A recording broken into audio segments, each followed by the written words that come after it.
Hi everybody, Dan Illman here with the feature race at Delaware Park on Saturday. Heck, it's the feature race for the entire Delaware meet. It's the Grade 2 $500,000 Delaware Handicap. Fillies and mares going the classic distance of 1.25 miles. Let's take a peek at this field. It is the rematch between the 1-2 finishers of the local prep for the Delaware Handicap, last month's Obeah. And in that race, Ms. Leslie got the better of Battle Bling in the final strides. There are some new shooters in this race. Taking a peek at the time form U.S. pace projector, first and foremost is the number 1 Let's Cruise, who is expected to cruise to the lead from the inside post under jockey Carol Cedeno. And the last time Let's Cruise raced on the main track, well, she did this at Hawthorne. She won by 15 lengths, and she earned a 93 Buyer's speed figure. Now, she doesn't beat much. This is an off-turf second-level allowance full of turf horses. There's not a lot of running going on behind Let's Cruise. But if she runs a 93 Buyer's speed figure, and she should get a similar situation from a pace standpoint, she's likely to be loose on the lead again.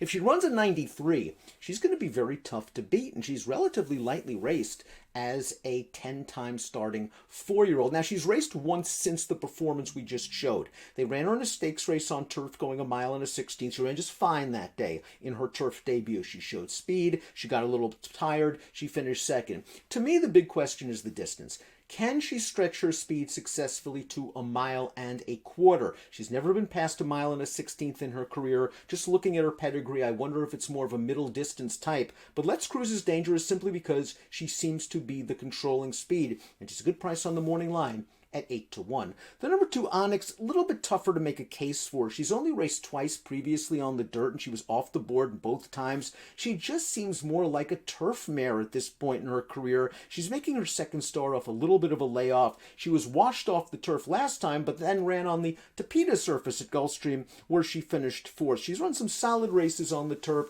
She's hoping for a very fast pace and maybe a meltdown, and I'm just not sure that situation is there for her. Onyx, the number 2, bit of a reach, although I won't knock her too much because she's likely going to be a big price. Tonal Vision, the 3, deserves a shot in this race. She's won her last 2 up at Parks for Juan Carlos Guerrero. She won her last 2 with stereo buyers of 75, and she did so utilizing versatile running tactics, which is nice to see. She came from mid-pack 2 starts back to win, and then last time out, she pressed the pace. She is able to adapt to any kind of pace scenario. The horse she beat last time out, the runner-up, came right back to win for $35,000 with an 84 Buyer speed figure at Park. So she beat a sharp horse that day. She's taking a big step up in class into this graded stakes race. She's taking a big step up in class to the 1.25 mile distance. She does have a little bit of distance pedigree, but I wonder if chasing the pace here leaves her susceptible to some of the later runners, especially a horse like the number 4 Battle Bling.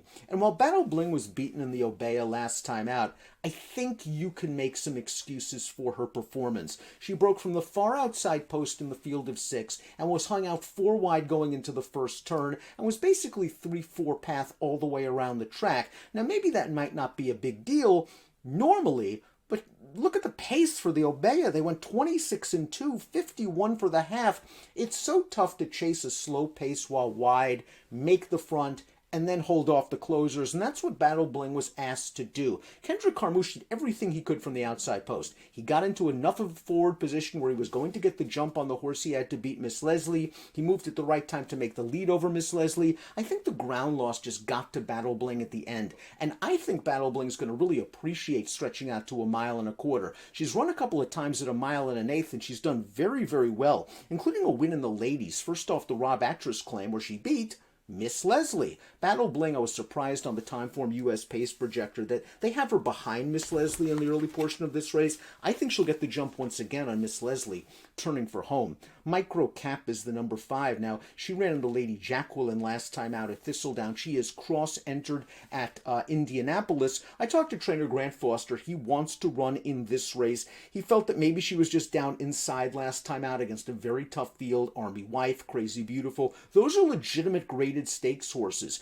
And Microcap, this isn't much of a step up in class. You could argue it's a little bit of a class drop, despite the fact that she's stepping up out of the listed ranks into a grade 2. Her race 2 starts back back at Churchill Downs at 1.125 was solid. She has enough tactical speed. And last time out in the Lady Jacqueline again, she was in tough. She was kind of buried down inside and might not have liked it. She needs to take a slight step forward, but she's run some good races in the past. She's earned some black type. The 5 is Bees and Honey, and what to make of Bees and Honey for Shug McGahee. Last year, this horse was a graded stakes winner going 1.125 miles. She earned a 97 Beyer speed figure when winning the Cumley.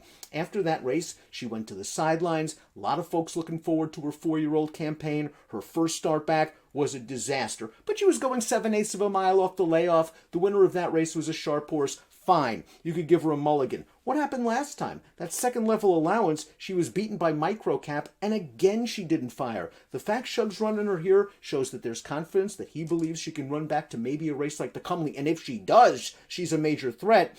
I have to see it. She should be a decent price, though, 6-1, and I believe that the distance is well within her scope. 7 is Miss Leslie, completing the field. Let's watch Miss Leslie's most recent race. She won the Obeah, and this was a race where she was last in the early portion, dealing with that slow early pace. The good news was Angel Cruz, for the most part, had her inside saving ground for the first 6-7 furlongs, for the first 5.5 furlongs or so. Got Miss Leslie to the outside, turning for home. You see her drifting out under left-handed urging. Angel quickly corrects that, goes back to the right-handed stick, and Miss Leslie is just able to get up, not only over Battle Bling, but the third-place finisher Hybrid Eclipse, who came back to win the Caesar's Wish at Laurel with an 83 Beyer speed figure. Miss Leslie has always been a consistent horse in the Mid-Atlantic area. She is 2 for 2 at Delaware.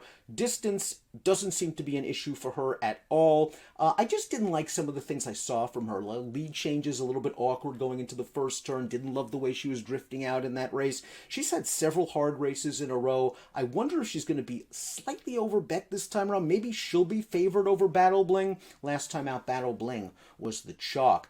Before we get to my top selections, please click the subscribe button on the Daily Racing Form YouTube channel for all the latest DRFTV offerings. Top pick time. I'm hoping Battle Bling can turn the tables on Miss Leslie. I do think she has slightly more tactical speed. I like her getting out to 1.125 miles, and I just think the ground loss last time out in the first 6 furlongs or so worked against her. She was very, very game to finish second. Again, like her getting out to 1.125 miles. I think she can turn the tables on Miss Leslie in the Grade 2 Delaware Handicap. Good luck.